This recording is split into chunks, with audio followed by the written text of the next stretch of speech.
Video में गाल कंदासीं ज़हर ज़िंदगी ड्रामा सीरियल के बारे में। दोस्तों उन्हें जो छाग ते जो सो सूरत हाल थी नेक्स्ट एपिसोड में छा सूरत हाल थी मुकम्मल इन वीडियो में तव्हां सां गाल कंदासीं। तो दोस्तों सिंध में इंतहाई ॿ ड्रामा ॾिसण जहिड़ा आहिनि जेके हिकु ज़हर ज़िंदगी आहे, ॿियो आहे हाई तकरार। तो दोस्तों ॿिन्हिनि जे बारे में असां रिएक्शन पंहिंजे चैनल ते ॾींदा आहियूं। तव्हांखे चैनल असांजो किथां बि सुठो लॻे असांजे चैनल खे सब्सक्राइब कयो, वीडियो खे लाइक करे सुठो कमेंट ॾेई पंहिंजे राय जो इज़हार लाज़मी ॾींदा।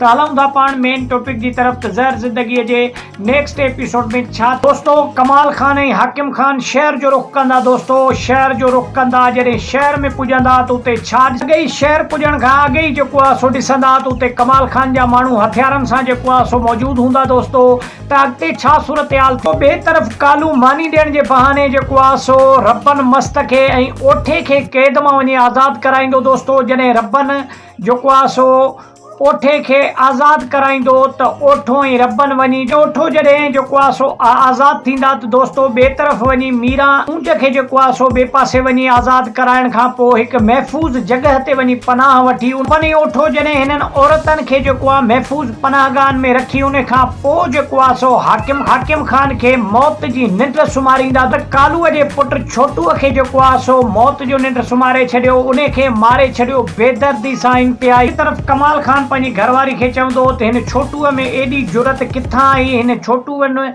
एॾी हिमत किथां आई जो असांजे साम्हूं जेको आहे सो अची ऐं असां सां ज़बान थो लड़ाए। इन में का न का जेको आहे सो ॿिए तरफ़ जेको आहे सो कमाल खान ऐं हाकिम खान जो आख़िरी वक़्तु अची वेंदो। दोस्तों उन जो ख़तमु थियण जो वक़्तु अची वेंदो।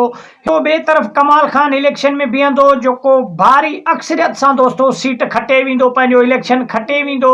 ऐं ॿिए तरफ़ वरी हाकिम खान ऐं कमाल खान पाण में विढ़ी ऐं बर्बाद थी वेंदा। ज़हर ज़िंदगी ड्रामा सीरियल तव्हांखे कीअं थो लॻे त कमेंट्स में लाज़मी पंहिंजो रायो ॾियो ऐं असांजे चैनल खे सब्सक्राइब करे।